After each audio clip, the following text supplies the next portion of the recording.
السلام علیکم ورحمۃ اللہ وبرکاتہ۔ 20ویں تراویح۔ آج کا بیان 24ویں پارے کی تلاوت پر مبنی ہے۔ ارشاد باری ہے، اعوذ باللہ من الشیطان الرجیم، فمن اظلم ممن کذب علی اللہ وکذب بالصدق اذ جاءہ۔ اس سے بڑھ کر ظالم کون ہے جو اللہ پر جھوٹ لگائے اور سچی بات کو جھٹلائے؟ ایسے لوگوں کا ٹھکانہ جہنم ہے، اور حق کی تصدیق کرنے والوں کا انعام اللہ کے پاس ہے۔ اپنے بندوں کے لیے اللہ کی مدد کافی ہے۔ الیس اللہ بکاف عبدہ۔ اللہ نے قرآن سبھی انسانوں کی ہدایت کے لیے نازل فرمایا ہے۔ جو سیدھی راہ اختیار کرے گا وہ اپنے فائدے کے لیے کرے گا، اور جو راہ سے بھٹک جائے گا اس کے بعد بھٹکنے کا وبال خود اسی پر ہوگا۔ پیغمبر پر اس کی کوئی ذمہ داری نہیں ہے۔ کیا لوگ نہیں جانتے کہ رزق کی تنگی اور کشادگی سب اللہ کی طرف سے ہے؟ منکرین اب بھی توبہ کر لیں اور اللہ کے فرما بردار بندے بن جائیں۔ اللہ غفور الرحیم ہے، اس کی رحمت سے مایوس نہ ہوں۔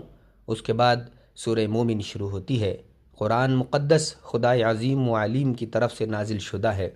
اللہ گناہ بخشنے والے، توبہ قبول کرنے والے اور سخت سزا دینے والے ہیں، قدرت والے ہیں۔ اس کے سوا کوئی خدا نہیں، اس کے پاس سب کو جانا ہے۔ لا الہ الا ہو الیہ المصیر۔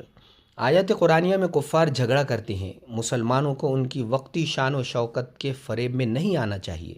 کفار بالآخر ہماری گرفت میں آئیں گے اور جہنم میں ایندھن بنیں گے۔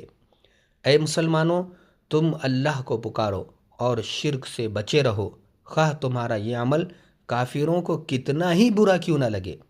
اللہ اپنے پیغمبروں کو اس لیے بھیجتا ہے کہ لوگ خبردار ہو جائیں اور سخت دن سے ڈریں جب ان کا سب کیا کرایا ان کے سامنے کھول کر رکھ دیا جائے گا۔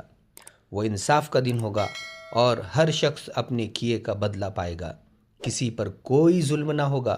وہاں نہ فرمانوں کا نہ کوئی دوست ہوگا، نہ شفاعت کرنے والا۔ اللہ کا فیصلہ بے لاگ ہوگا۔ اللہ تعالیٰ ارشاد فرماتے ہیں کہ ہم اپنے پیغمبروں کی بھی اور ان پر ایمان لانے والوں کی بھی اس دنیا میں مدد فرماتے ہیں، اور قیامت کے دن بھی مدد فرمائیں گے۔ اِنَّا لَنَنصُرُ رُسُلَنَا وَالَّذِينَ آمَنُوا فِي الْحَيَاةِ الدُّنْيَا وَيَوْمَ يَقُومُ الْأَشْهَادُ۔ اس لیے بہتر یہی ہے کہ اے لوگو اللہ کی پناہ مانگو۔ یاد رکھو کہ اندھا اور دیکھنے والا برابر نہیں ہو سکتے، اسی طرح ایماندار اور بدکار برابر نہیں ہو سکتے، مگر لوگ کم ہی سمجھتے ہیں۔ اس کے بعد سورہ حامیم سجدہ شروع ہوتی ہے۔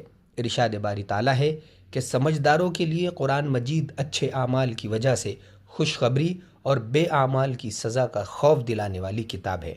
اے نبی، لوگوں کو بتا دیجئے کہ میں تم ہی جیسا ایک بشر ہوں، لیکن فرق یہ ہے کہ مجھ پر اللہ کی وحی نازل فرمائی جاتی ہے، جس کی وجہ سے میں تمہیں ہدایت کرتا ہوں کہ اللہ واحد ہے، اس کے ساتھ کسی کو شریک نہ کرو اور اسی پر ایمان لاؤ۔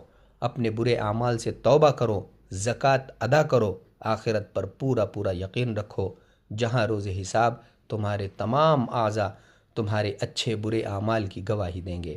اے مسلمانوں، اگر شیطان تمہیں برائی پر اکسائے تو اللہ کی پناہ مانگ لیا کرو۔ وہ سب کچھ سنتا ہے اور سب کچھ ہی جانتا ہے۔ عبادت کے لائق صرف اسی کی ذات ہے۔ سچ فرمایا رب عظیم نے۔